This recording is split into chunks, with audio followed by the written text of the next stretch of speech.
तो शांत रहो और पढ़ाई करो। हम लोगों ने कल स्वर पढ़े थे, स्वर के बारे में, स्वर का बेसिक पढ़ा था। आज हम उससे आगे उसका वर्गीकरण पढ़ेंगे। यह हमारी परीक्षा में डायरेक्ट पूछा जाता है, ठीक है। तो जब हम स्वर के वर्गीकरण की बात कर रहे हैं तो देखो, एक बात ये समझना, सबसे पहले आपके दिमाग में ये सवाल आएगा कि वर्गीकरण का मतलब क्या है, हम ऐसे क्यों कर रहे हैं। आपके पास 11 स्वर हैं, जरा उच्चारण करके बताओ, मैंने कल सिखाया था। क्या है ये? अ, आ, ई, उ, ऊ, और ये री, ए, ऐ, ओ और औ। तो आपको ये याद रखने हैं, यानी ये स्वर जो दिए हैं, ये 11 स्वर हैं आपके। 2 आपको याद हैं, अनुस्वार और विसर्ग, वो अलग हैं। तो इन 11 स्वर को आपको इसी तरीके से याद रखना है, ठीक है। किस तरह से? जैसे ऊपर की लाइन में हमने लिखा 7 और नीचे की लाइन में लिखे हमने 4। अब इनको बस इतना करना कि यहाँ से हटाकर आपको अपने दिमाग में यहाँ रखने हैं, समझ गए? अब ये कहेंगे कि ऐसा क्यों है, तो ये ऐसा है कि अगर आपने इस रूप में अपने दिमाग में इसकी फोटो बना ली तो आपकी बहुत सारी चीज़ें आगे ना सॉल्व होने वाली है। जैसे जब आप प्रत्यय पढ़ेंगे, प्रत्यय कैसे बनते हैं, उसमें बहुत सारे शब्दों में आता है ये, तो आपको इस तरह से याद रखना है। और ऐसे याद रखेंगे तो कई सारी इसमें एक दूसरे के साथ चीज़ों को याद कर सकते हैं। अगर हम इसमें इस तरह से लाइन खींच दें तो इनका परिवार बट जाता है। इस परिवार में ये 2 व्यक्ति हैं, इस परिवार में 4 व्यक्ति हैं, इस परिवार में 4 व्यक्ति हैं और ये अकेला है, ठीक है। और ये अकेला है ना, तो इस वजह से ही लोग इसको कहते हैं कि इसको बाहर कर दो, बाहर कर दो, है ना। तो अकेले के साथ ही ये दिक्कत हो जाती है। तो अपने दिमाग में इस चीज़ को ऐसे याद रखना। और ये स्वर कितने हैं हमारे? 11 हैं। और इन 11 स्वर का ही वर्गीकरण हम करने वाले हैं। अब हम वर्गीकरण करेंगे अलग अलग आधार पर। जैसे यहाँ पे सबसे पहले दिया हुआ है कि स्वरों का वर्गीकरण कई प्रकार से किया जाता है। उत्पत्ति के आधार पर, उच्चारण काल के आधार पर, जीभ के प्रयोग के आधार पर, होठों की स्थिति के आधार पर और मुंह खुलने की स्थिति के आधार पर। अब ये अलग अलग जो है वो स्थिति है। इन 11 को ही हम बार बार बांटने वाले हैं। सबसे पहले हम बात करेंगे उच्चारण काल के आधार पर। उच्चारण काल के आधार पर स्वर कितने प्रकार के होते हैं? अभी ये आपको यहाँ 2 प्रकार के दिख रहे हैं, लेकिन आप मार्केट की किताबों में देखेंगे तो हर जगह 3 प्रकार का रहेगा, ठीक है। कुछ समय पहले, जब तक हमारा ये अपडेट नहीं हुआ था, उससे पहले हम भी 3 ही पढ़ाते थे। और 3 इसलिए मैं पढ़ाती थी कि मुझे लगता था कि शायद किसी विद्वान ने इस बात को खुल के कहा ही नहीं है, सब ऐसे ही पढ़ा रहे हैं। लेकिन वही किताबों का अध्ययन करने से मुझे पता चला कि ऐसा नहीं है कि किसी विद्वान ने नहीं कहा। ये 3 पढ़ाने वाले ये वो लोग हैं जो वो है कि जिसको कुछ नहीं आता वो हिंदी पढ़ाएगा, ये उनमें से हैं। क्योंकि अगर हिंदी को सही ढंग से अगर पढ़कर कोई पढ़ाने लगेगा तो उसे पता चलेगा उच्चारण काल के आधार पर 2 ही होते हैं। कामता प्रसाद की बुक में स्पष्ट रूप से लिखा हुआ है। क्या लिखा हुआ है? मैंने उसको कॉपी कर दिया है नीचे, जो लिखा हुआ है, ठीक है। तो अब हम यहाँ पर जानेंगे। तो सबसे पहले हम बात कर लेते हैं, क्योंकि ऐसा होता है कि मेरे छात्र जैसे मुझसे पढ़ते हैं तो फिर और भी किताबें पढ़ते हैं, और फिर जब किताबों में जो थोड़ा अंतर आता है ना, तो उसके बाद उनका दिमाग खराब होता है कि हम ये माने सही या वो माने सही। तो जब आप किताब देखेंगे तो उसमें क्या रहता है? ह्रस्व स्वर, दीर्घ स्वर और प्लुत स्वर नाम से लोग पढ़ाते हैं। अब मैं आपको यहाँ पर चीजें बताऊंगी, आप खुद डिसाइड करेंगे कि प्लुत स्वर जो हमने यहाँ से हटाया है ये सही है या गलत, ठीक है। जल्दी आओ फटाफट, जगह दे दो। स्टूल की जरूरत नहीं है, मुझे दिखाई दे रही है सीट, इधर हो जाओ।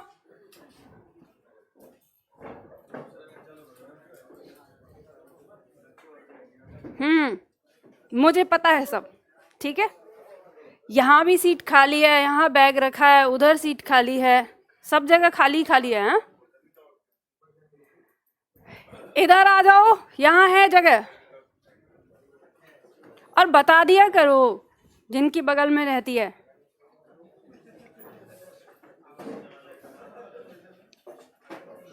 बैठो जल्दी से फटाफट। अब इधर सामने ध्यान दो, बहुत ही महत्वपूर्ण बात कर रहे हैं हम यहाँ पर। तो एक चीज ये ध्यान देना, अब मैं आपको पहले वो कॉन्सेप्ट बता रही हूँ जो मार्केट में है। सब लोग कहते हैं कि ह्रस्व स्वर वे स्वर होते हैं जिनका उच्चारण बहुत कम समय में होता है, ठीक है। इसमें हम रखते हैं, मैं यहाँ पे वो रख देती हूँ, जो वर्ण है हमारे अ, ई, उ और री। दीर्घ स्वर वे स्वर होते हैं जिनका उच्चारण ह्रस्व स्वर की तुलना में दुगनी समय में होता है, ठीक है। और ये कौन से होते हैं हमारे?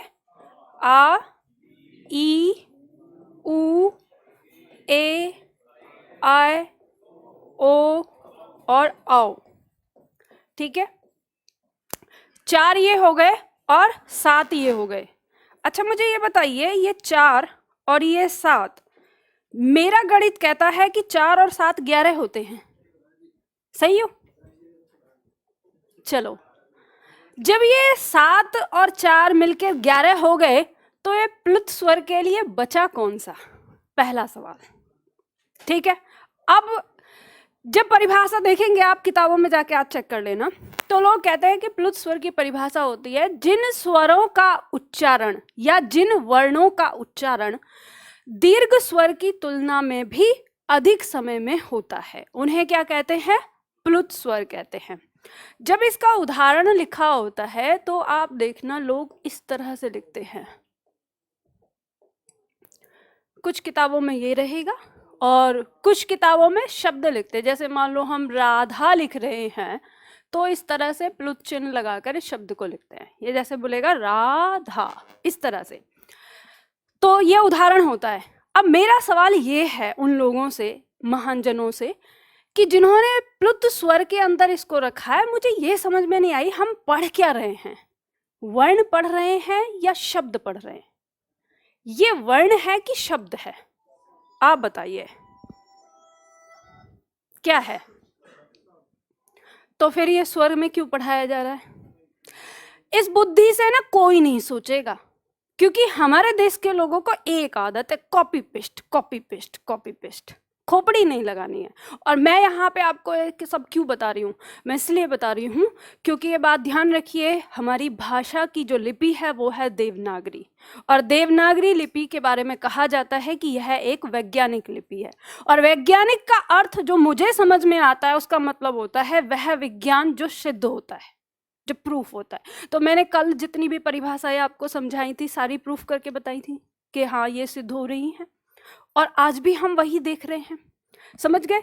तो ये ध्यान रखिए। अब जब हम बात करते हैं इन सारी चीज़ों की कि इस तरह से आता है, तो हमारी किताबों में भी ये मिथक कहाँ से आया, कैसे आया, वो भी मैं बता देती हूँ। जब हमने हिंदी भाषा का व्याकरण शुरू किया, तो जब हम हिंदी भाषा के व्याकरण को ले रहे थे तो हमने आधार जो बनाया था वो संस्कृत भाषा का व्याकरण बनाया था। तो संस्कृत भाषा का व्याकरण बहुत ज़्यादा क्लिष्ट है, पर हम हिंदी बना रहे थे तो हमने उससे आधार लिया कि हम कुछ कुछ इसके जैसा बनाएंगे, लेकिन इसको सरल भाषा में करेंगे।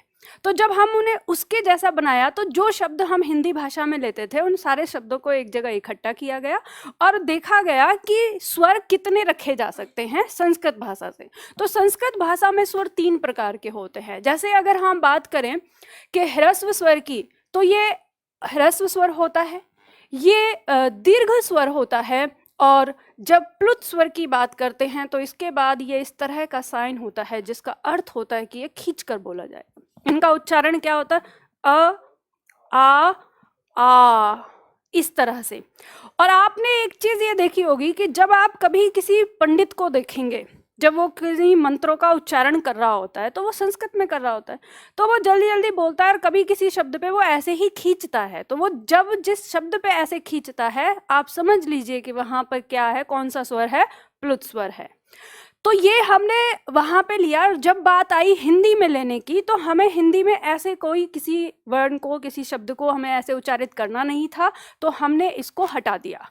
यानी हमने हिंदी में दीर्घ और लघु और दीर्घ ही रखे, यानी ह्रस्व और दीर्घ ही रखे। तो प्लुत स्वर की जब बात आई कि भाई फिर हमें एक ही जगह चाहिए प्लुत, वो चाहिए कि किसी का नाम पुकारने में, तो फिर हिंदी के विद्वानों ने कहा कि क्यों ना प्लुत चिन्ह को ही ले लिया जाए, जिसे हम कैसे एस के जैसा बनता है, एस के आकार का, और इसको नाम दे दिया गया प्लुत चिन्ह, और इसे विराम चिन्ह के अंदर रखा गया कि जब भी ये किसी भी शब्द के पीछे लगा होगा, जैसे राधा के पीछे लगा है, तो देखो इस शब्द में और इस शब्द में क्या अंतर है। ये है राधा, ठीक है, जैसे हम बोल रहे हैं, और जब हम इसको उच्चारण करेंगे इसका, तो ये होगा राधा, ठीक है, तो खींच के बोला जाएगा, तो दोनों में अंतर होता है। तो इस तरह से ये हमारा प्लुत चिन्ह अस्तित्व में आया, ना कि प्लुत स्वर, ठीक है। इसी तरह से अ के साथ, ई के साथ, ऊ के साथ, और जब हम बात कर देंगे अपने री की, यानी री में भी आता है, इस पे भी मैं आपको बता देती हूँ। संस्कृत भाषा में अगर आप देखेंगे तो संस्कृत भाषा में ये वर्ण होता है और इसके साथ ये वर्ण होता है जो ऐसे लिखा होता है, ये लघु री है और ये दीर्घ री है। लेकिन हिंदी भाषा में कोई ऐसा शब्द नहीं होता जो इससे प्रयोग होता है, तो इसलिए हमने इसे हिंदी से हटा दिया, हमने बस इसको रखा, क्योंकि हिंदी भाषा में जैसे पृथ्वी है, कृषि है, वृत्त है, आवृत्ति है, ऐसे शब्द हमारे आते हैं, तो उसमें हमारा री लगता है, तो इसलिए हम री को ही पढ़ते हैं। तो जितने शब्द हमारे पास हैं हमने उसी के हिसाब से वर्णों को रखा है, तो इस बात को, ये बात ध्यान रखिएगा। अब यहाँ पर अगर हम देखते हैं नीचे लिखा हुआ है जो मैंने लिखा, स्वयं कामता प्रसाद ने ये बात स्पष्ट रूप से लिखी है, उन्होंने उच्चारण काल के आधार पर इन्हें दो ही माना है कि दीर्घ और लघु। कहा है संस्कृत में प्लुत नाम से स्वर का एक तीसरा भेद माना जाता है, पर हिंदी में इसका उपयोग नहीं होता। और जब हिंदी में इसका उपयोग होता ही नहीं है, तो अब सोचने वाली बात यह है कि हमको जबरदस्ती क्यों पढ़ाया जा रहा है, गलत। जैसे मैंने आपको बताया कि हमको हमारे छोटे बच्चों को हिंदी भाषा में कौन सा वर्ण पढ़ाया जा रहा है, ये, जिसका उच्चारण ना उसको पता, जिसने ये लिखा है उसे भी नहीं पता, क्योंकि अगर उसका उच्चारण पता होता तो एक आध तो फोटो रखता इससे संबंधित के, इससे क्या, जैसे ट से टमाटर, क से कबूतर, ख से खरगोश, तो इससे क्या कुछ तो रखता। लेकिन जब उसे पता ही नहीं है तो रखेगा तो तब, लेकिन पढ़ा रहा है जबरदस्ती। अब छोटा बच्चा बेचारा क्या करेगा, पेन उठा के अपना बना तो लेगा ऐसे घुमा के 8, पर उसे इसके बारे में कुछ पता ही नहीं है कि है क्या। तो जब कुछ पता ही नहीं है तो जबरदस्ती का क्यों चीज पढ़ाई जा रही है, और ये पढ़ाई नहीं जा रही है, आपके परीक्षा तक भी आ रही है। आयोग को चाहिए ऐसे प्रश्न जो गलत हों, जिसमें आपके अंदर मतलब कंफ्यूजन आए, क्योंकि आयोग को तो एक झोल करने के लिए मौका मिल जाता है। तो इसलिए ध्यान रखिए, अगर मान लो आपकी परीक्षा में कभी ऐसा आता भी है कि उच्चारण काल के आधार पर कितने स्वर होते हैं, और गलती से अगर 3 को सही करेगा तो हम आयोग से फाइट करेंगे, ये बात ध्यान रखिएगा। क्योंकि हमारे पास जो हमारे सबसे बड़े विद्वान हैं कामता प्रसाद, जिनको आधार माना जाता है, उनकी किताब में स्पष्ट रूप से लिखा हुआ है, और हम उसको देंगे, आधार मानेंगे। तो अब हम गलत नहीं पढ़ेंगे, हम सही पढ़ेंगे, क्योंकि आगे जो है हिंदी में व्याकरण के स्तर पर बहुत सारे सुधार हो रहे हैं, चल रहे हैं। तो हम उन पुरानी चीज़ों को नहीं पढ़ेंगे जो हमारी हिंदी में नहीं है, जबरदस्ती रख दी गई हैं। तो यहाँ पे हमें, अब हम अपने स्तर पर पढ़ते हैं, जैसा हम जानते हैं पहचान के कि उच्चारण काल के आधार पर स्वर 2 प्रकार के होते हैं, ह्रस्व स्वर और दीर्घ स्वर। तो ह्रस्व स्वर की परिभाषा लिखिए और इसमें हम जानेंगे। लिखो इसमें परिभाषा, जिन स्वरों के उच्चारण में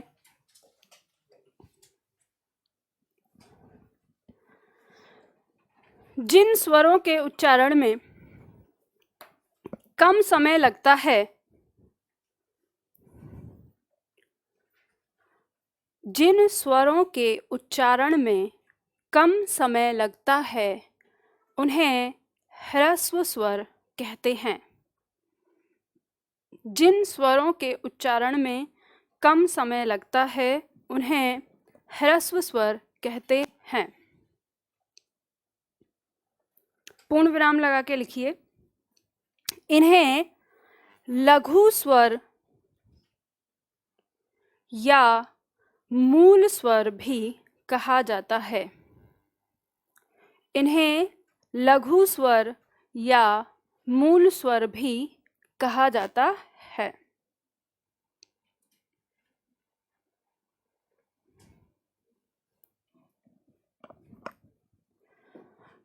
पूर्ण विराम लगा के लिखो, ये 4 होते हैं, ये 4 होते हैं, उसके बाद निर्देशक चिन्ह। निर्देशक चिन्ह ऐसे लगता है जिसे आप अंग्रेजी में डैश कहते हैं। ये 4 होते हैं, अ, ई, उ और री। तो हम लोग पढ़ रहे थे यहाँ पे ह्रस्व स्वर के बारे में पढ़ लिया था। दीर्घ स्वर के बारे में लिखिए परिभाषा। अभी इनको समझेंगे, फिर उसके बाद पहले परिभाषा लिखते हैं। लिखो इसमें, जिन स्वरों के उच्चारण में दीर्घ स्वर में लिखना है,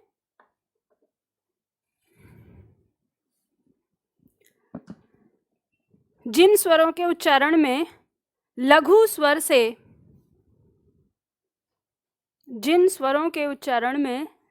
स्वर से दुगना समय लगता है,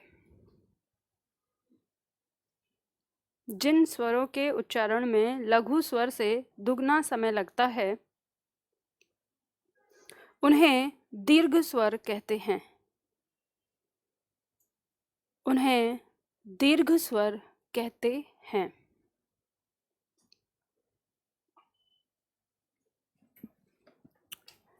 ये 7 होते हैं। ये 7 होते हैं। आ, ई, उ, ए, ऐ, ओ, औ। तो देखो हमने क्या पढ़ा, आपको रटने की आवश्यकता नहीं है कि घर जाके आप रटें या इन सारी चीज़ों को यहीं सीखना है। आपको याद रखना है ये शब्द। ह्रस्व का मतलब क्या है? छोटा या लघु, ठीक है। और दीर्घ का मतलब क्या है? बड़ा। दोनों का नाम याद रहेगा, अर्थ याद रहेगा। तो जो स्वर जिनके उच्चारण में छोटा समय लगता है अर्थात कम समय लगता है, वो हमारा क्या कहलाएगा?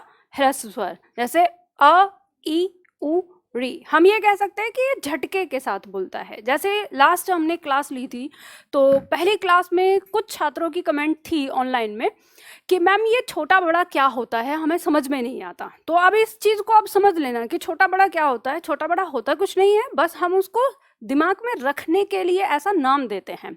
तो ये जो ह्रस्व स्वर है, जिसे हमने ह्रस्व कहा है, इसे इसलिए हमने ह्रस्व यानी छोटा स्वर कहा है क्योंकि इसका उच्चारण जो होता है वो कम समय में होता है। बहुत झटके के साथ हम इसका प्रयोग करते हैं। तो जब भी हमें बोलना है अ, ई, उ और री।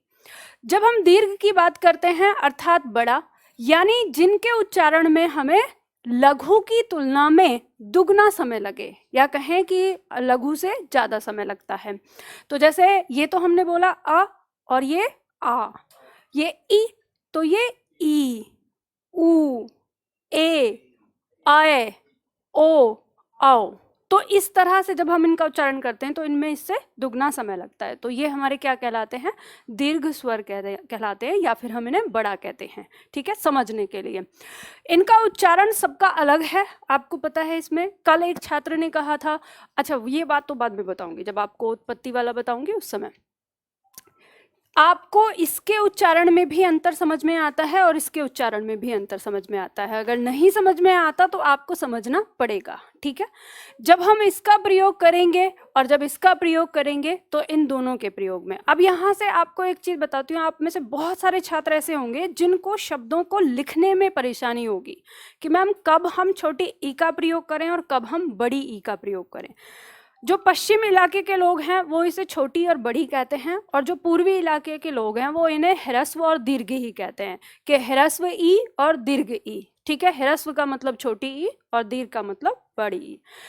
तो आपको इसे जब ये लिखने में परेशानी होती है तो उन्हें कैसे सुधारना है। मैं एक शब्द लिख रही हूं आपके सामने, आपको बताना है इसका उच्चारण क्या है। ये फिर से बोलो, सीला। तो आप यहाँ पर इस श के साथ ना ई का उच्चारण कैसा कर रहे हैं? लंबा कर रहे हैं, ठीक है। अब यहीं पे अगर मैं इसे कर दूं,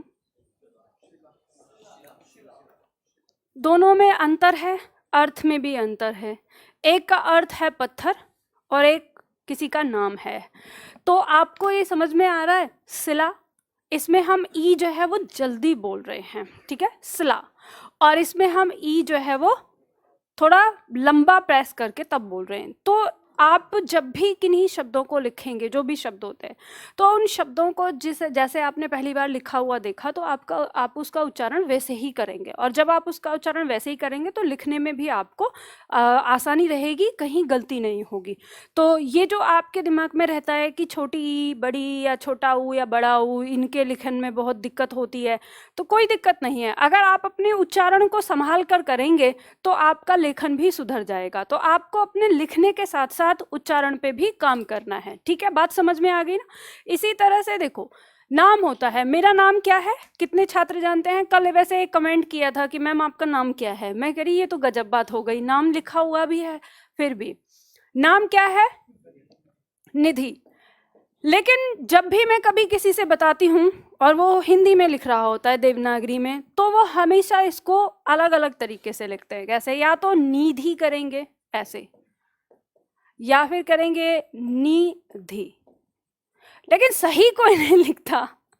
तो अब ये देखो कि जब हम बोल रहे हैं, उच्चारण कर रहे हैं, तो हम क्या बोल रहे हैं? निधि बोल रहे हैं ना, निधि।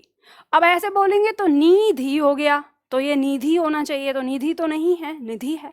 और इसी तरह से निधि, ये भी नहीं है। तो हमें अपने आप पता चलता है, जब हम लेखन करेंगे इनका तो हमें अपने आप पता चलेगा कहाँ छोटा लगाना है, कहाँ बड़ा लगाना है। बात समझ में आ गई? तो ये कोई अध्यापक नहीं सिखा सकता आपको कि कहाँ पे छोटी है, कहाँ पे बड़ी है, आपको खुद अपनी सावधानी बरतनी पड़ेगी। चलो आगे बढ़ते हैं। ये आपको पॉइंट पता ही है, प्लुत स्वर नाम का कोई स्वर नहीं है हमारे पास। हिंदी भाषा में प्लुत चिन्ह नाम का विराम चिन्ह पाया जाता है, ठीक है। इसके बाद अब हम स्वर को पढ़ते हैं दूसरे आधार पर, उत्पत्ति के आधार पर। उत्पत्ति के आधार पर जब हम इसे पढ़ते हैं स्वर को, तो देखो ये हमारा दो प्रकार का होता है। आपकी परीक्षा में एक प्रश्न आया था कि निम्न में से दीर्घ स्वर कौन सा है, और आपको ऑप्शन में 3 दीर्घ स्वर दे रखे थे और एक लघु, तो उसमें आपको एक ही चुनना पड़ा, और 2 हमने संयुक्त स्वर के आधार पर अलग किए थे। तो वो क्या हुआ था, किस आधार पर लिखा हुआ है, यहाँ बहुत ज़्यादा कुछ लिखना नहीं है आपको, लेकिन आपको बस समझना है। ये जो चार्ट बना हुआ है, इस चार्ट से आपके बहुत तरह के प्रश्न आपकी परीक्षा में हल होने वाले हैं। अब देखो, पहले इसे समझ लो। जैसे मान लो आपकी परीक्षा में प्रश्न कर सकता है कि संधि स्वर कौन सा है, तो यहाँ पे आपके सामने 7 स्वर रखे हुए हैं, ये संधि स्वर हैं। संधि स्वर क्यों कहलाएंगे? क्योंकि ये 2 वर्णों से मिलकर बने हैं। आपसे पूछ सकता है कि निम्न में से मूल स्वर कौन सा है, तो मूल स्वर जिसकी उत्पत्ति अपने आप हुई है, प्रारंभिक अवस्था में हुई है, ये 4 होते हैं हिंदी भाषा के अंदर। हम संस्कृत भाषा की बात नहीं कर रहे, संस्कृत भाषा में वर्णमाला अलग है, हिंदी भाषा में वर्णमाला अलग है, ठीक है। फिर इसके बाद आपसे पूछ सकता है मूल दीर्घ स्वर कह सकता है या केवल दीर्घ स्वर कह सकता है, और आपको ऑप्शन में संयुक्त भी दे दे, तो आपको इन तीनों को ही रखना है। यानी मूल दीर्घ स्वर हमारे ये 3 ही हैं। इन्हें हम सजातीय स्वर के नाम से भी जानते हैं। तो प्रश्न ये भी आ सकता है कि निम्न में से सजातीय स्वर कौन से हैं। आपसे प्रश्न पूछ सकता है कि संयुक्त स्वर कौन सा है, 4 आपके संयुक्त स्वर हैं। आपसे पूछ सकता है विजातीय स्वर कौन सा है, तो यही 4 आपके विजातीय स्वर के अंदर आएंगे। अब ये आप कहेंगे कि मैम ये हमको रटना पड़ेगा, तो रटने की आवश्यकता नहीं है, इसको आप सीख लो। जो ये चार्ट मैंने यहाँ पर बनाया है, ये चार्ट कैसे बनेगा, इस चार्ट को बनाना सीख लो, तो आपको अपने आप ही आज ही इसी कक्षा में आपको ये याद हो जाएगा। देखो, जब हम बात कर रहे हैं उत्पत्ति के आधार पर, स्वर को हमने 2 भागों में बांटा। सबसे पहले रखा मूल स्वर, ठीक है। तो मूल स्वर के अंदर हमने 4 स्वर रखे। कौन कौन से? अ, ई, उ और री। और जब हम दूसरा ले रहे हैं संधि स्वर, संधि शब्द का मतलब क्या समझते हो आप? संधि का मतलब होता है जो कम से कम 2 चीजों को जोड़े, ठीक है। तो 2 चीजों को जोड़ने वाला तो हमें समझ में आ जाता है कि संधि स्वर वे स्वर हैं जो 2 वर्णों से मिलकर, यानी 2 स्वर से मिलकर बने हैं। उनकी उत्पत्ति किससे हुई है? 2 स्वर से हुई है। इसको हम गुरु स्वर या लघु स्वर या दीर्घ स्वर या गुरु स्वर के नाम से भी जानते हैं, दूसरा नाम आ जाता है। तो इसमें आ जाते हैं हमारे 7 जो हमने अभी पढ़े, आ, ई, ऊ, ए, ऐ, ओ और औ। अब हम देखेंगे फिर ये हमारे दो प्रकार के होते हैं, मूल दीर्घ और संयुक्त। अब ये कैसे बनते हैं इसे हम देखेंगे। तो इनकी उत्पत्ति हुई, सबसे पहले तो ध्यान रखना हम पढ़ किसके आधार पर रहे, उत्पत्ति के आधार पर। तो ये 4 स्वर ऐसे थे जिनकी उत्पत्ति प्रारंभिक अवस्था में हुई है, अपने आप शुरुआत में ये मूल रूप में ऐसे ही थे, ठीक है। अब बाद में क्या हुआ कि इस अ ने अपने साथ अ का मेल किया। आप चाहो तो इस कोड को लिख सकते हो क्योंकि ये आपको आगे तक काम आएगा, हर जगह पे काम आएगा, ठीक है। तो जब इस अ ने अ के साथ मेल किया तो ये क्या बना, आ बना, ठीक है। और जो ये आ बना, तो देखो एक ध्वनि ये और एक ध्वनि ये, तो इसलिए डबल हो गया, ये लघु है, ये लघु है, और लघु लघु मिलके क्या बना रहा है, दीर्घ बना रहा है। तो इसलिए हमने परिभाषा भी ये रखी कि लघु स्वर की तुलना में दुगना समय लगता है उच्चारण में, क्योंकि हमें पता है 2 ही बार प्रयोग हो रहा है उसका, तो इसलिए हमने रख लिया। तो यहाँ पर जिसे हमने मूल दीर्घ कहा, ठीक है, मूल दीर्घ स्वर, इसके अंदर हमने इसको रख लिया, ये आ गया हमारा। इसी तरह से जो हमारा ई है, इस ई का मेल इस ई के साथ हुआ तो बड़ा ई हमें प्राप्त होता है, तो यह हमारा मूल दीर्घ हो जाता है। उसी तरह से ऊ के साथ हमने ऊ का मेल किया तो हमें दीर्घ ऊ मिल जाता है। और ध्यान रखिए ये तो हिंदी की कहानी है, यहाँ तो हिंदी में ख़त्म हो जाता है। जब हम बात करते हैं संस्कृत की, तो संस्कृत में री के साथ री का मेल भी होता है और एक दीर्घ री भी यहाँ पर आ जाता है। लेकिन क्योंकि हमको ये नहीं चाहिए, हिंदी भाषा में हमें नहीं चाहिए, तो हम इसको नहीं पढ़ते। हम वही पढ़ेंगे ना जो हमें चाहिए, तो हम इसे नहीं पढ़ते, तो इसलिए ध्यान रखिएगा। तो हमें यहाँ पर 3 स्वर मिल गए, ये हमारे क्या हो गए, मूल दीर्घ हो गए। अब ये बताइए, ये स्वर और ये स्वर दोनों समान हैं, यानी एक ही जाति के हैं। तो जो एक जाति से बना है उसको हम क्या कहते हैं, सजातीय कहते हैं। ये भी, ये भी, ये भी, ये भी, ठीक है। तो ये तीनों हमारे कौन से स्वर कहलाएंगे, सजातीय। ये वाली बात समझ में आ गई। अब एक बात और समझ नहीं लीजिएगा, कल यहाँ पे मुझसे एक छात्र ने यह प्रश्न किया कि मैम ये बताइए, जैसे वर्ण विच्छेद हम कर रहे थे, तो मान लो जैसे हमने ये लिखा था राम, और राम शब्द को तोड़ रहे थे, तो उसका प्रश्न ये था कि जब हमने इसको ऐसे लिखा तो ये जो आ है, जब ये अ प्लस अ से मिलकर बना है, तो हमने इसको ऐसे क्यों नहीं तोड़ा, हमने आ में क्यों लिखा था। तो आप में से बहुत सारे छात्रों के दिमाग में भी ये सवाल आ सकता है कि जब आपने बताया कि ये 2 वर्णों से मिलकर बना है तो कैसे। तो सबसे पहले ये ध्यान दो, अपनी नोटबुक में देखो, हम ये जो आधार पढ़ रहे हैं किसके आधार पर पढ़ रहे हैं, उत्पत्ति, यानी उसका जन्म कैसे हुआ है, और जन्म में उसके माता पिता की बात होती है, समझ गए। अब बात आए अगर हमारे अस्तित्व की, तो मान लो आप कहीं इंटरव्यू देने जा रहे हो, तो आप ये तो नहीं बोलते ना किसी से जाके कि मैं मम्मी और पापा के मिलन से पैदा हुआ ये आदमी हूँ, ऐसे तो नहीं बोलते ना। आप अपना नाम बोलते हो कि मैं फलना व्यक्ति हूँ। और जब अगर वो पूछे कि तुम्हारे पिता का नाम क्या है, तुम्हारी माँ का नाम क्या है, तब आप बताते हो, यानी जब बात आती है जन्म की उस समय बताते हो। तो ये ध्यान रखिएगा। इसी तरह से जो ये आ और बड़ी ई बन के आए, इनका जन्म हो चुका है, इनका अपना अस्तित्व है, इसलिए ये 11 की श्रेणी में रखे हैं, तो हम इन्हें और तोड़ नहीं सकते, ठीक है। तो ये बात ध्यान रखिएगा, क्योंकि ऐसा होता है ना, मैं जैसे आप लोगों को परिभाषा समझाती हूँ तो फिर आप हर चीज़ में प्रैक्टिकल करके देखना शुरू कर देते हैं, फिर देखते हैं अच्छा ये भी ऐसे है तो ये इससे बना है तो इसे भी तोड़ दो। कैसे, जब हम ये पढ़ेंगे ना यहाँ पर इसको, कि यह जो हमारा वर्ण है ये किससे मिलके बना है, क और श से मिलकर बना है। तो यहाँ पे जैसे ही आते हैं तुरंत आपके दिमाग में ये सवाल आ जाता है कि जब ये इससे मिलके बना है तो आ भी तो बना था, तो उसे भी तोड़ सकते थे हम, उसे क्यों नहीं तोड़ा। तो ध्यान रखिएगा, दोनों में अंतर है, इसमें भी और उसमें भी। तो ये उत्पत्ति के आधार पर अपना अस्तित्व पा चुका है, इसे हम और तोड़ नहीं सकते, ठीक है। आगे बढ़ते हैं। इसके बाद ये तो हो गए हमारे सजातीय। अब क्या हुआ कि हमारा जो ये अ स्वर है, इसने ई के साथ मेल किया, तो इसने कौन सा स्वर बनाया, ए। और फिर इस अ के साथ इस ए ने मेल किया और इसने क्या बनाया, आय। ठीक है, उसी तरह से इस अ के साथ इस ऊ ने मेल किया तो क्या बनाया, ओ। और उसी तरह से इस अ के साथ इस ओ ने मेल किया तो क्या बनाया, आओ।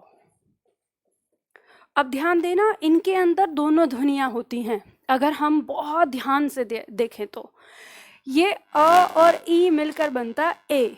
जब हम इसको एकदम मिक्स कर देते हैं तो बनता है ए। और जब हम इस ए के साथ फिर से अ को मिक्स करते हैं तो ये हो जाता है आय। तो आप देखते हैं हम थोड़ा खींच के तब उसे बोलते हैं, क्योंकि इसमें क्या आ जाता है, दो अ मिल जाने से एक बड़ा आ हो जाता है। समझ में आई बात? मैथ है ये, डरना मत। एक चीज दिखा रही हूँ आपको, जो यहाँ पे मैंने लिखा है। जिसको समझ में आए अच्छी बात है, जिसको ना समझ में आए घबराना नहीं। जिसको नहीं समझ में आएगी ज़्यादा अच्छी बात है। जिनका मैथ अच्छा है वो समझ लेना।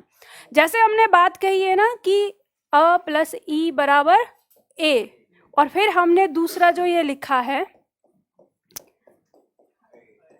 इसको हम दूसरे रूप से भी लिख सकते हैं। जानते हैं कैसे? इसकी जगह यानी ये जो है इसका मान रख दे। मैथ करते हो ना, ये यहाँ आ गया। हमने अभी अभी इसको ये बनाया था, तो अगर कहीं हमें ये फॉर्मूला मिल जाए तो बराबर ये होगा। और मैंने वही चीज कहा है कि जब इस अ के साथ ई आता है, इसकी ध्वनि मिलती है तो ये क्या हो जाता है, ए। और जब इस आ के साथ ई मिलती है तो क्या हो जाता है, आय। तब इस तरह की ध्वनि आती है। ठीक है, तो जिनको ये बात समझ में आई अच्छी बात, नहीं समझ में आई तो घबराना नहीं है। ठीक है, मैं आपसे यही कहती हूँ, इसी आधार पे तो हम कहते हैं हमारी इतनी प्यारी भाषा है हिंदी कि हर चीज स्पष्ट रूप से है, हर चीज एकदम स्पष्ट है। आप अंग्रेजी भाषा में इस तरह की चीजें कहीं नहीं पाएंगे। अंग्रेजी जो जब आप अंग्रेजी पढ़ते हैं तो अल्फ़ाबेट कितनी देर में पढ़ लेते हैं, 15-20 मिनट मुश्किल से, इससे ज़्यादा नहीं। और हम पढ़ते 5-6 दिन वर्णमाला पूरी एकदम क्लियर है, और पूरी हिंदी आपकी इसी पे ही आधारित है। तो ये जो 4 वर्ण आए इनको हमने नाम दिया संयुक्त स्वर। ठीक है, क्या नाम दिया, संयुक्त स्वर। संयुक्त स्वर वे होते हैं जो दो अलग अलग स्वर से मिलकर बने होते हैं। तो ये अलग जाति का था, ये अलग जाति का, तो अलग अलग जाति के ने मिलके जो बनाया ये क्या कहलाएगा, विजातीय। आपको याद रखने की जरूरत पड़ेगी, रटने की कि विजातीय के अंदर कौन सा है। आपको पता चल गया कौन सा किससे बन रहा है। और मैंने आपको यही बताया था कि आपको स्वर वैसे याद रख लीजिए। कैसे? इसमें ये पॉइंट मैंने आपको दिया था कि जब भी आपको याद रखना है स्वर तो अपने दिमाग में ये फोटो याद रखिएगा।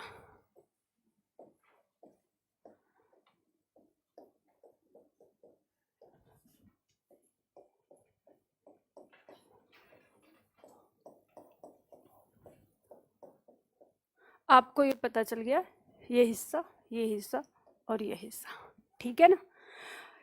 इस अ ने इसके साथ मिलके इन दोनों का निर्माण किया है यहाँ पर, ये आपको पता चल गया। इस अ ने इसके साथ मिलकर इन दोनों का निर्माण किया। ठीक है, बात समझ में आ गई ना? चलो यहाँ पर आते हैं। तो यहाँ हमने जो पढ़ा, उत्पत्ति के आधार पर स्वर दो प्रकार के होते हैं, मूल स्वर, संधि स्वर, जिसे हम दीर्घ या गुरु स्वर भी कहते हैं। मूल स्वर 4 प्रकार के होते हैं। संधि स्वर जिसे संध्या स्वर, MPSI में इसे संध्या के नाम से पूछा गया है। ठीक है, तो ये याद रखिएगा इसका नाम। तो जो स्वर मूल स्वर के आपस में जुड़ने से बनते हैं अथवा दो स्वर के योग से बनते हैं उन्हें हम संधि स्वर, दीर्घ स्वर, गुरु स्वर कहते हैं। ये 2 प्रकार के हैं, मूल दीर्घ स्वर और संयुक्त स्वर। अब इसके सामने जो है वो लिख लो, आप लोगों को आता ही है, समझ गए हैं। मूल में कौन कौन सा आ जाएगा, आ, ई, उ। और संयुक्त में कौन सा आ जाएगा, ए, ऐ, ओ और औ। ईमानदारी से मुझे बताओ, रटने की जरूरत पड़ेगी क्या? मैं आपसे कहती हूँ 3 महीने बस आप मुझे 1.5 घंटे हर दिन दे दीजिए, यहाँ पर आपको हिंदी का विद्वान बना दूंगी। कुछ बचेगा ही नहीं इसमें, और कोई रटने की आवश्यकता नहीं। आज तक आप कहते आए हो कि हिंदी रटी जाती है, हिंदी समझी जाती है, बस समझना है आपको, ठीक है। इससे कितने प्रश्न बनते हैं? अगर परीक्षक चाहे तो आपके 40 के 40 प्रश्न इसी चार्ट से बना सकता है, और आपने पढ़ लिया तो आपको याद आ जाएगा, बाकी और नहीं पढ़ेंगे तो नहीं आएगा, ठीक है। मिटा दूं इसको। अब देखो, जीव के प्रयोग के आधार पर, जीव के प्रयोग के आधार पर स्वर 3 प्रकार के होते हैं, अग्र स्वर, मध्य स्वर और पश्च स्वर। पहले जल्दी से फटाफट लिख लो, फिर उसके बाद सीखते हैं इसको, याद रखेंगे, याद करेंगे। सबसे पहले अग्र स्वर में लिखिए, जिन स्वरों के उच्चारण में, जिन स्वरों के उच्चारण में जीभ का अगला भाग, जिन स्वरों के उच्चारण में जीभ का अगला भाग काम करता है, जिन स्वरों के उच्चारण में जीभ का अगला भाग काम करता है, उन्हें अग्र स्वर कहते हैं, उन्हें अग्र स्वर कहते हैं।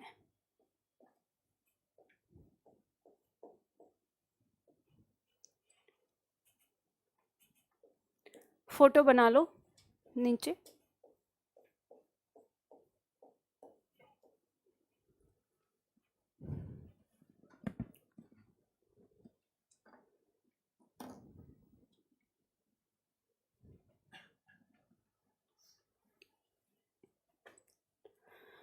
जिन स्वरों के उच्चारण में जीभ का अगला भाग काम करता है, उन्हें अग्र स्वर कहते हैं, ठीक है। ई ई, री, ए, आय। दूसरा लिखो मध्य स्वर। मध्य स्वर में लिखो, जिन स्वरों के उच्चारण में जीभ का, जिन स्वरों के उच्चारण में जीभ का मध्य भाग काम करता है,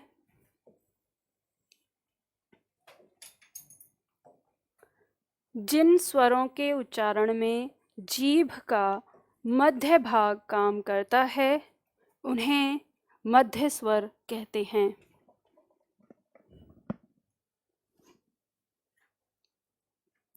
उन्हें मध्य स्वर कहते हैं।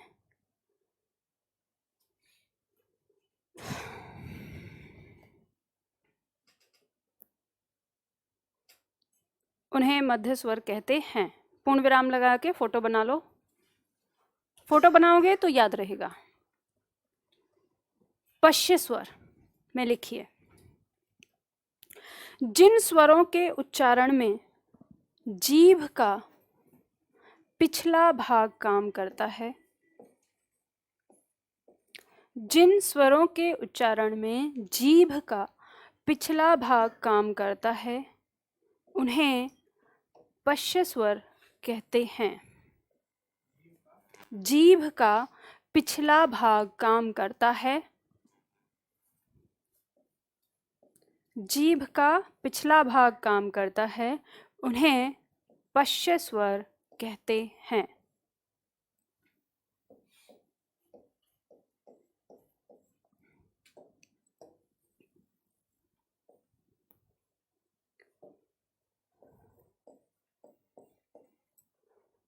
फोटो बनाकर लिख लो।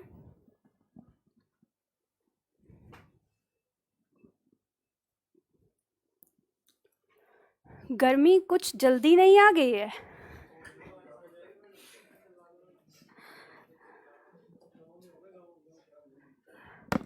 अभी तो कल परसों तो 4 डिग्री हो रहा था।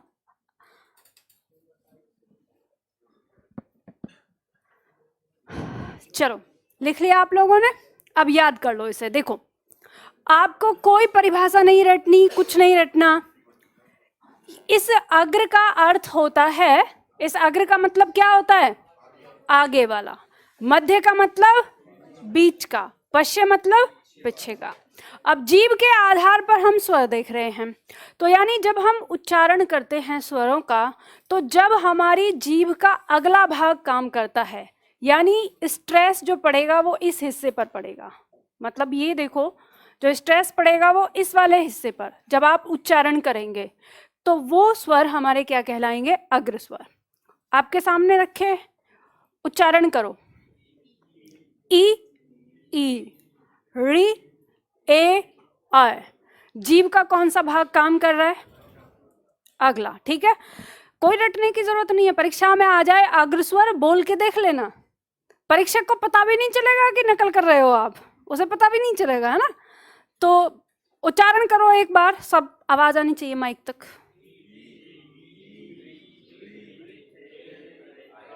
ऑनलाइन वाले छात्र, आपके पड़ोसियों को पता चलना चाहिए कि आप हिंदी की क्लास पढ़ रहे हो, है ना। उतना तेज आवाज निकालनी चाहिए, पता तो चले हाँ कुछ पढ़ा है ना। तो समझ में आ गया ना। ई का अगला भाग, मध्य भाग। मैंने आपको कल की क्लास में भी इसका उच्चारण बताया था। जब आप अ का उच्चारण कर रहे हैं तो आपको कैसे उच्चारण करना है? ये जीभ आपके दांतों के बीच में बैठनी चाहिए, और ये जो साइड का यहाँ बीच का जो ये हिस्सा है, ये ऐसे चौड़ता है अ।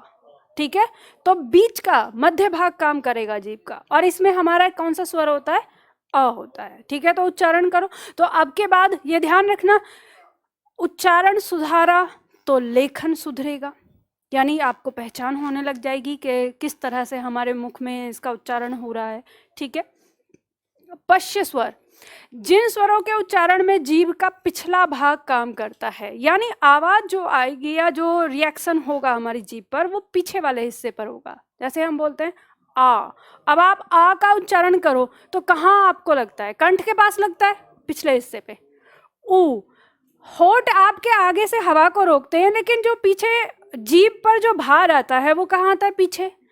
ऊ, ओ, औ। ठीक है, तो इसे हम कहते हैं पश्य स्वर।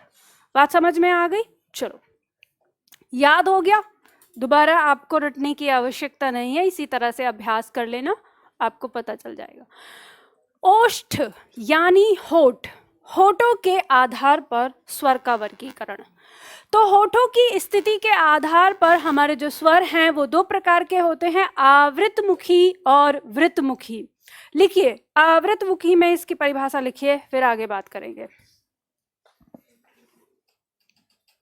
चलो लिखो इसमें, जिन स्वरों के उच्चारण में होठ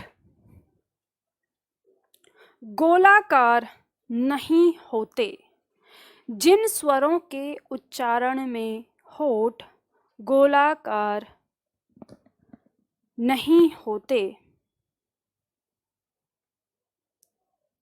गोलाकार नहीं होते, उन्हें आवृतमुखी स्वर कहते हैं। उन्हें आवृतमुखी स्वर कहते हैं।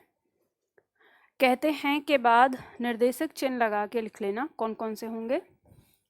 अ, आ, ई, री, ए, आय। ठीक है, वृत्तमुखी में लिखिए, वृत्तमुखी स्वर, जिन स्वरों के उच्चारण में होठ, जिन स्वरों के उच्चारण में होठ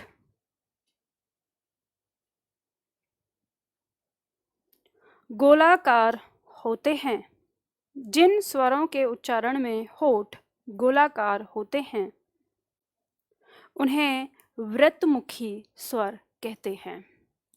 उन्हें वृत्तमुखी स्वर कहते हैं। नहीं लिखने वाले आलसी लोगों, लिख लो रफ कॉपी पे। ठीक है, मुझे सब पता चलता है, ये ध्यान रखो ना, मेरी 4 आंखें वहां भी लगी हुई हैं, सबकी कॉपी पे हैं, पता चलता है। उदाहरण में लिखो, ऊ, ओ, आओ।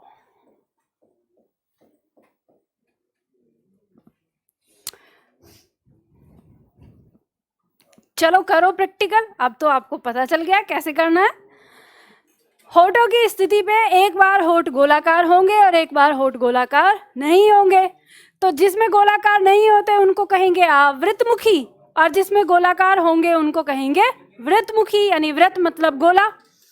तो देखो, अ, आ, ई, री, ए, अय, हमारे होठ गोलाकार नहीं होते, लेकिन उ, ऊ, ओ, आओ गोलाकार हुए तो हमें पता चल गया, ठीक है। तो इस तरह से जो हमारे वर्ण हैं, यानी वर्णों का जो वर्गीकरण है वो हम करते हैं। अब इसमें एक आधार रह गया जो अक्सर मतलब मैंने नहीं पढ़ाया, काफी दिन से नहीं पढ़ाया, शुरुआत में पढ़ाया था, जिसे कहते हैं मुंह खुलने के आधार पर या मुंह खुलने की स्थिति के आधार पर, जो आपके हाँ पुरानी किताब में है वही मैं कह रही हूँ, जिसमें आता है संवृत, अर्ध संवृत, विवृत और अर्धविवृत। तो ये टॉपिक जैसे मैं देखती हूँ तो अक्सर बच्चे बोलते हैं कि आजकल प्रश्न आ रहे हैं इनसे और ये सारी चीज़ आ रहे हैं, तो इसे मैंने क्यों नहीं पढ़ाया, इसलिए नहीं पढ़ाया कि आप जितनी किताबें देखोगे मार्केट में, सारी किताबें जो हैं कोई कुछ कहती है, कोई कुछ कहती है, कोई किसी को किसी में रख देता है, कोई किसी को किसी में रख देता है। आधार भी किसी का ऐसा होता है, कोई कहता है मुंह खुलने की स्थिति के आधार पर, कोई कहता है कि मुख में जीभ के उठने की स्थिति के आधार पर, कि जीभ कितनी ऊंचाई में उठ रही है। तो इंच टेप लेके तो हम नाप नहीं सकते कि कितनी ऊंचाई में उठ रही है, तो मुंह खुलने की स्थिति के मुंह कितना खुल रहा है ये तो हमें पता चलता है। तो इस आधार पर सबका अपना अलग अलग विचार है, अलग अलग चीज़ें हैं, किसी ने कुछ कहा है, किसी ने कुछ कहा है। अब हमें नहीं पता कि आयोग किसको सही मानेगा। तो मैंने जो आपको पढ़ाया है मेरी पुरानी किताबों में जो है वो पृथ्वीनाथ पांडे के अनुसार है। तो मुझे जब भी मैं जैसे हिंदी पढ़ती हूँ तो हिंदी में मैंने बहुत सारी, मेरे पास कम से कम 25-30 किताबें होंगी हिंदी की, और उन सारी किताबों में मुझे जो सही लगता है कि एक सही आधार पे जिन्होंने दिया है, तो हरदेव बहारी ने बहुत सारी चीज़ों को सही कहा है, और डॉक्टर अरविंद कुमार आते हैं, बिहार के हैं, लूसेंट के थ्रू आती है उनकी बुक। आजकल मुझे नहीं पता कि आजकल वो आती नहीं, एक आती है लूसेंट करके, वन लाइनर, वो नहीं, वो थोड़ी मोटी किताब है, अध्यापकों के लिए आती है। और पृथ्वीनाथ पांडे और कामता प्रसाद, मैं इन 3-4 विद्वानों को ही फॉलो करती हूँ, इनको मानती हूँ, क्योंकि इन्होंने जो दिए हैं वो चीज़ें दी है। उसके बाद कुछ लोगों ने बेतुकी बातें करी हैं तो वो मेरी समझ से बाहर रहती है। और एक आता है वासुदेव नंदन खत्री, सब लोग बोलते हैं बड़े फेमस है और ये सारी चीज़ें। मैं आपको उनकी किताबों में उनको खुद की ही बात पलटते हुए दिखा दूंगी, इसलिए मेरा पहले मैंने उन्हीं को, सबसे पहले शुरुआत में मैंने उन्हीं को पढ़ना शुरू किया था। स्टूडेंट लाइफ में मैं उन्हीं को पढ़ती थी। फिर उसके बाद जब कहते हैं कि स्टूडेंट तो क्या पढ़ते हैं, ऊपर ऊपर से पढ़ते हैं, लेकिन जब आप अध्यापक बन जाते हो तो आप सही आईना तो आप उस समय देखते हैं कि क्या है चीज़ें। तो वहाँ पता चला कि पहले कुछ और कह रहे हैं, बाद में कुछ और कह रहे हैं, यानी पहले पेज पे उन्होंने कुछ और कहा है और अगले पेज पे उसी बात को बिल्कुल पूरा उसके एंटी दे दिया है। तो इसलिए मैं उनकी किताब को तो बिल्कुल ही नहीं मानती। तो अब ये बात मैं आपको क्यों बता रही हूँ, क्योंकि ये मैं इस बार आपको पढ़ाऊँगी, लेकिन जो हमारी वर्णमाला की लास्ट क्लास होगी ना, अंतिम क्लास, उसमें मैं अलग से आपको नोट्स दूंगी लिख के, पर मैं उसमें आपको सारे विद्वानों का दूंगी, क्योंकि कुछ चीज़ें ऐसी हैं कि जैसे मैं अपने सिर पे नारियल नहीं फोड़ना चाहती कि भाई मैडम ने ये पढ़ाया और ये गलत हो गया, तो मैं आपको वो पूरा झोल दूंगी। मैंने इसलिए निकाला था इससे क्योंकि मैं छात्रों को समझाते समझाते थक गई। जो मैं अपना आधार दूंगी उसमें मैं आपको ऐसे ही प्रैक्टिकल कराऊंगी जैसे मैंने कराया है अभी तक, और पूरा आपके सामने सिद्ध होगा। और बाकी और जो लोगों ने दिया है वो आपको समझना है जैसे आप चाहें, जो जो आपका मन करे, सबके अनुसार, ये इसके अनुसार, ये इसके अनुसार, ये इसके अनुसार, तो वो आपको देखना है, क्योंकि आप लोगों की डिमांड पे मैं उस टॉपिक को लेके आने वाली हूँ, पर अभी नहीं, वर्णमाला के लास्ट वाले दिन दूंगी। तो अब यहाँ पे एक ये पॉइंट है जिससे आपकी परीक्षा में बहुत सारे प्रश्न आते हैं। एक चार्ट आपकी परीक्षा में प्रश्न पूछा जाता है, उच्चारण स्थान पूछ लेगा, वर्ग पूछ लेगा, कौन सा वर्ग कहाँ से है, ठीक है। तो ये चार्ट आपको याद करना है, एक बार देख लो इसको। वर्ण है हमारा ए आ, इसका उच्चारण स्थान है कंठ से और इसका वर्ग कहलाता है कंठ है। उच्चारण जो वर्ण है हमारा ई है, तालु से उच्चारण स्थान है और इसका वर्ग तालव्य कहलाता है। उ ये होठ से उच्चारित होता है और इसका उच्चारण स्थान ओष्ठ कहलाता है। री मूर्धा से इसका उच्चारण स्थान है और मूर्धन्य इसका वर्ग कहलाता है। ए आई की बात करें तो कंठ और तालु से उच्चारण स्थान होता है, कंठ तालव्य इसका वर्ग कहलाता है। ओ औ से देखें तो कंठ और ओ होठ से इसका उच्चारण स्थान है और कंठोष्ठ इसका वर्ग कहलाता है। अब ये छोटा सा चार्ट है देखने के लिए, लेकिन आपकी परीक्षा में इससे कोई भी प्रश्न आ सकता है, कहीं से भी पूछ सकता है। एक प्रश्न बनाते हैं हम पहले, जैसे अगर हम इसी की बात करें तो एक इस श्रेणी से कितने प्रश्न बन सकते हैं। आपसे पूछ सकता है अ का उच्चारण स्थान, अ का वर्ग, ठीक है, आ का उच्चारण स्थान, आ का वर्ग, या कंठ वर्ग निम्न में से किस स्वर का है, या पूछ सकता है कंठ से उच्चारण स्थान निम्न में से किस स्वर का है। तो आपका इसी से ऐसे बन गया, तो बाकी सबसे कितने प्रश्न बनेंगे तो आपको पता है। अब ये चार्ट आपको याद करना है। हाँ, मुझे थोड़ी सी दया आ रही है आप लोगों पे, थोड़ा सा सहूलियत कर देती हूँ, आपको पूरा नहीं रटना पड़ेगा, बस दिमाग चाचा चौधरी की तरह तेज चलाना पड़ेगा। इसे कम कर देते हैं, बस इतना रट लो, बस इतना, समझ गए, निशान लगा लो जैसे ये है। और देखो इससे जादू दिखाती हूँ कैसे याद करोगे, अब अभी याद हो जाएगा। ये जो अ वर्ण है, इसका उच्चारण स्थान कंठ है, तो कंठ से कंठे याद रहेगा, तालु से तालव्य याद रहेगा, होठ से ओष्ठ याद रहेगा, मूर्धा से मूर्धन्य याद रहेगा, पता चल जाएगा, ठीक है। अब यहां पर देखना, ये हमने याद कर लिया, अ हमारा कंठ से, ई हमारा तालु से, इसके अंदर आपको पता है अ प्लस ई, कंठ तालु, कंठ तालु। अब कंठ तालु याद है तो कंठ तालव्य अपने आप याद हो गया, ठीक है। इसके बारे में आपको पता ही है, अभी याद किया है आपने, कंठ होठ, कंठ होठ, तो कंठोष्ठ अपने याद हो जाएगा, ठीक। अगर ऐसे भी भूल जाते हो, अब ये चार्ट तो आपको याद हो गया, अब इसी में आपको दिखाती हूँ जो बाकी आपने जो पढ़े हैं। अपनी कॉपी निकालो, मेरे पास लिखा हुआ नहीं है, ठीक है, आप लोगों ने लिखा है, मेरे पास तो खाली पेज है, ध्यान रखना है अपने इस पर। जब आपने पढ़ा था जीव के प्रयोग के आधार पर, क्या लिखा हुआ है हमारे पास, हाँ लिखा हुआ है। जब हमने इसे पढ़ा था तो आपको याद है, अगर इसमें आपने इतना याद रख लिया तो ये आपको अपने आप याद हो जाएगा, क्योंकि आपको इसमें पता है कि ये ई, इसका ई का अंश है इसमें, तब ई का अंश है तो ये आएगा ही आएगा।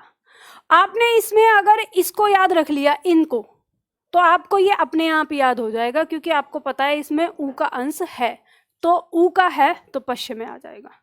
इसी तरह से आप आवृतमुखी और वृतमुखी वाला जो है उसको आप देखेंगे तो उसमें आपको याद हो जाएगा।